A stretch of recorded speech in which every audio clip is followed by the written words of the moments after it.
Hello, I'm Dr. Terry James Gingrass, and this is Dr. G's ADHD Chat, the show trying to make the world safe for ADHDers. I am a clinical psychologist and neuropsychologist, and I'm also the father of a couple of ADHD kids, and I also married into this whole family of ADHD people, which made for some exciting Thanksgivings, but uh, there were a lot of benefits. And that's what I want to talk about a little bit today. We spend, and people like me who, do a lot of the treatment and so on, spend an awful lot of time talking, thinking about the problems, difficulties, and pathology, if you will, about ADHD. And not nearly enough time. Well, of course, nobody comes to see a shrink because they having such a good time. But there are a lot of good things about ADHD. And it's sort of like in the proper setting, having ADHD is not a so much a problem as it is a something that is helpful. And I want to just a little bit about my youngest ADHDer, my son, and I had three kids. My oldest is a girl who's an inattentive type, and my middle child is a typical middle child. Just kind of nothing. Anyway, but my youngest was always the most interesting for a lot of reasons, some good, some bad. But thought I would just kind of some of the good things about being the parent of an ADHD kid, and some of the good things about being an ADHDer from a dad's perspective. First of all, sense of humor. That's he was he has a wonderful sense of humor and could always tell really good stories and that sort of thing. And is a great conversationalist. I've had some of my best discussions with him. Um, he's, we can talk about the world and the shape of the world and all that stuff. And unless he's listened to too much Joe Rogan, we pretty much agree on things. But even if we don't, it's an interesting conversation. This kiddo is a creative from the get-go. Now, I was raised that you go to school, you get good grades. If you get good grades, you get a good job.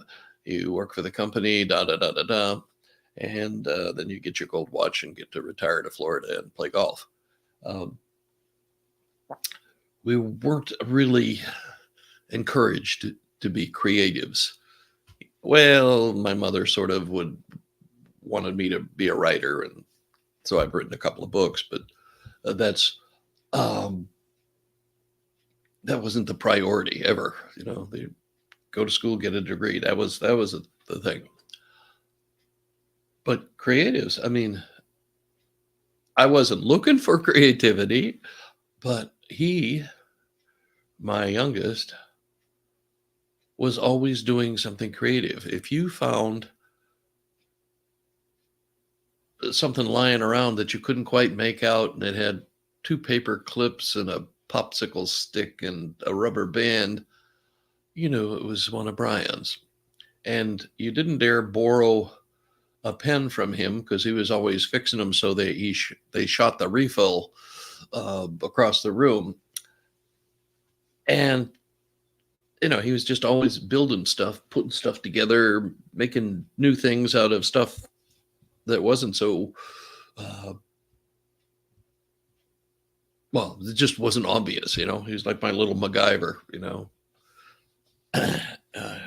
Give him two paper clips and a rubber band and he'll get you out of prison or something. But anyway, so creativity was always a thing, and he was always good at, I've forgotten what the name of it was, but there was some problem solving thing that was in elementary schools for a while. And he was always a star in those things. Of course, there were always complications with a typical school system, but when it came to a creative problem solving kind of thing, he was a star. And he always was a good problem solver. And, especially if it was a unique problem, one that, wasn't where there was a standard procedure for solving it. He loved those. And he has friends everywhere. As a matter of fact, I kind of get tired of him saying, my friend, or whatever, my friend, I said, geez, do you have any just like acquaintances or people you don't care about very much? No. But he has tons of friends, really good social skills, really good conversationalist, really creative. And he has the hyper focus too. That there are a lot of people who aren't so sure about hyper focus. Is that really a thing? I mean, but in his case, it was. If you gave him a textbook and asked him to read a chapter, it'd be like, oh my God. But he would spend hours. And this is even after he moved out of the house. He'd come to visit and he would be spending hours by himself carving wax. I forget exactly what the term for the thing is, but there's one of the things that some investment casting, I think they call it. But basically you carve a wax model of what you want and it's cast and so on. And that's how, you make your jewelry. There's some kinds of jewelry that way. And I mean, that would have driven me nuts, trying to make it just so, and it's wax and, who carves wax? But he was capable of spending hours, just 3-4 hours and just it wasn't bothering him a bit. He was so focused on it. Back in the days when I first started observing that, I did not know there was such a thing as hyperfocus because nobody had written a paper on it yet, but it was obvious there. And so I'm a believer. And he also was a bit, he was spontaneous. And sometimes that was a good thing and sometimes not so good. And he was a risk taker. And, that's been some pluses and some minuses, For a long time, he was doing very well traveling around the country, just buying and selling gemstones. He'd go to the big shows in Tucson, which I have no idea why, but that's where the biggest shows tend to be. And then he would be delivering all over the country to different customers and that sort of stuff. And I kind of thought that was going to be his, where he was going to end up, just doing that all the time. But no. Anyway, but I mean, that was a risk, and he took it. And he took, he went to a place called GIA, Gymnological Institute of America. And I had never heard of it. I thought it was some government agency when he first said, I'm going to GIA. Oh, okay. And I went to their campus. It's in the main campus is in San Diego. And God, you walk in there and it is like a museum. There's this humongous geode, I think they call them, hanging from the ceiling, and this must be 5 feet across. And I mean, just very impressive place. And I was, when we went for his graduation, I was just, wow. I mean, this is really something. And it's one of the best known schools in the country. So,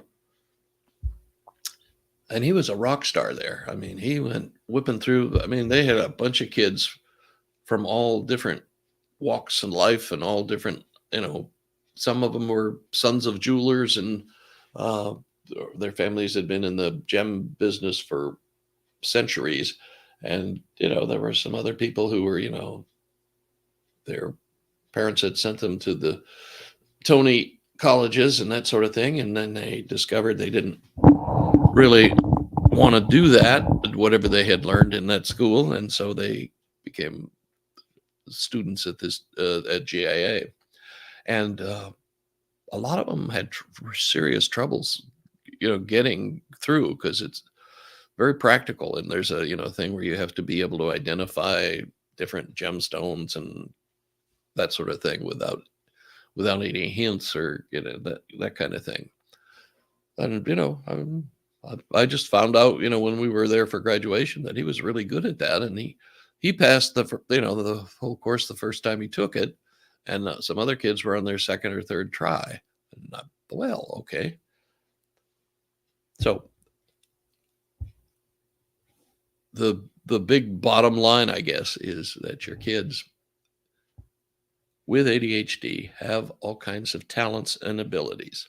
They may not be the exact same ones that my kiddo had, but they're the ones that are always on the list when somebody comes up with all the good things about having ADHD. And you have to, as a parent trying to grow a resilient child, a child that can, take it on the chin and then get back up and finish a project or something, in spite of having some difficulties with it. You need that. They ADHDers especially need it, because if they don't develop that skill, it's going to be a long day. That's all I'm going to say. But you have to kind of look at it like having ADHD. There are some really pain in the butt stuff about it, but it's sort of like if you want to play basketball, but you're short, and everybody in your family is short and will always be short. You will never, there isn't a 6-footer in the family gatherings. So, if you're going to try to be a basketball player, you're going to have to develop some pretty fancy ball handling skills and quickness and all the rest of it. Because a 7-footer at the end of the game, when all the short players are tired, he's still a 7-footer, and that's an advantage that is built into the game. So you have to keep in mind that, unfortunately, when you're developing most of your skills as a child, you're in the strictest neurotypical designed system we have, which is the public school system. And and there's so much variation from state to state, it's not even funny. Matter of fact, it's I think, a very serious problem, but be that as it may. When you're first starting out, your problems with sitting still and paying attention and all that stuff cause a lot of problems, disruptions and all that stuff. And if you have a teacher who should have senior master sergeant stripes on her sleeve, it's going to be a problem. It's going to be a long year. And it's totally the environment you put your kid into.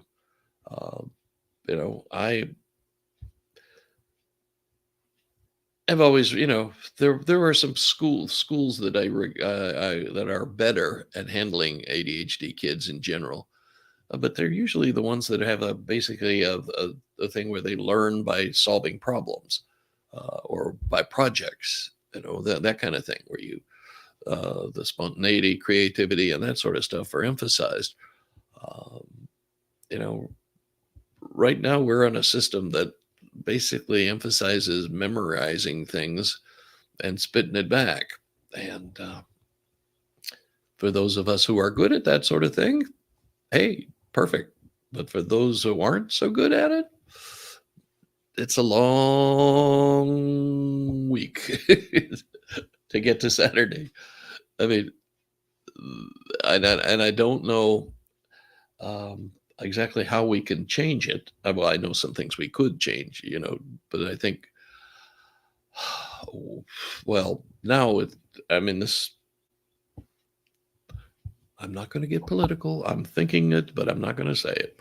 But we have a system that is not that is designed basically on preparing a farm boy to work in a factory, and that's nice back in the day. But now we're running short of farm boys, and we don't we don't even have that many factories. The idea was you had to be able to read well enough to read an instruction manual, and you had to be able to do math and well enough to keep up with productivity, and that's the way the system is set up. Um, we're not really training thinkers, and a lot of times, even the so-called upper level programs for gifted children, a lot of times all they're doing is just more of the same work that regular kids are doing. I've had numerous patients that were, they were gifted and they hated it and wanted to go back to being regular. Uh, and just because, it's just the same stuff. We're not doing anything different. It's not, not like we have these projects where and I'm speaking from my own experience. I'm sure there are schools out there where we have gifted teachers teaching gifted programs, and more power to them. But the lesson, or what I'm trying to emphasize for parents of ADHD kids and the ADHD people themselves, is that there are a lot of good things about ADHD. I mean, definitely it's a mixed blessing kind of thing. But if you focus your life on paying attention to the good things, to the talents, to the abilities, and figuring out ways to use those, I think we'll all be a little happier, and honestly, I think the world will be a better place. I think ADHDers, they need to be able to be creative. And I don't mean they all need to be artists or musicians. I mean, they need to be in situations where they solve problems creatively. And, that's why I think there are so many ADHDers that are working as entrepreneurs, or, developing their own businesses as entrepreneurs, on the internet. That's a beautiful place for them. They're not averse to taking some risks. They make quick decisions. They are problem solvers, and I mean, they look at a problem and they can figure out a way to solve it that their more neurotypical brethren have difficulties with. And at least that's the way it's been in my house. So, did I mention I'm married to an ADHDer? I mean, didn't know it at the time. Of course, ADHD hadn't been invented back in those days, but it's an interesting thing. We think so differently, and we approach tasks so differently. But sometimes my way is better. Sometimes her way is better. Hey, you have to learn to look for that. You have to always be looking for the value in any situation, especially with your kids. And don't let them be picked on, abused, et cetera, because somebody's very rigid and can't think any other way. And that's where the problems usually begin. If the idea is that we have to be sitting quietly before learning can take place, it's going to be a long year, Mom. And I probably mentioned this several times before, but over the years, I've had the opportunity to see a kid's whole academic career by seeing their report cards. And it is amazing. You see the same kid in 1 year, he, can't go to the bathroom by himself. He's so stupid and undisciplined and da da da da. And the next year he's getting straight A's. It's like, what's the difference? What the difference was? The environment, the teacher. So I have seen that on numerous occasions, and it concerns me greatly. So until we all get together and figure out how to change this system, we got to do the best we can ourselves. And one of the keep yourself balanced is to look at the good stuff. Find some of the good stuff and pay attention to it and encourage it. If they got creativity in a specific, like music or art or dance or, encourage that. They need to get some positive strokes in here somewhere. A lot of boys, particularly, will be good athletes. They don't worry about the kind of stuff that some of us who are a little more compulsive tend to worry about. Is like, what's the angle of my elbow when I'm at bat, and that kind of thing. They see the flow, they go with it. Okay, so this is me for this week. I'm Dr. Terry James Gingras. This has been Dr. G's ADHD Chat show, trying to make the world safer for ADHDers. And we will catch you next week, same time. And my website is terrygingrasphd.com. I've got some options for coaching. I do a lot of coaching with ADHD families and ADHD executives. And I've had a ton of experience with that, and there's a sign up for if you want to get into a what are we calling it? Basically, it's just a meet and greet kind of session where we talk to each other, and it's a freebie, by the way. We'll just find out if we can work together and if I can help you out with some particular area in your life. Okay, we will catch you later, and do spend a little time thinking about all the fun stuff with your ADHD kiddo. Okay?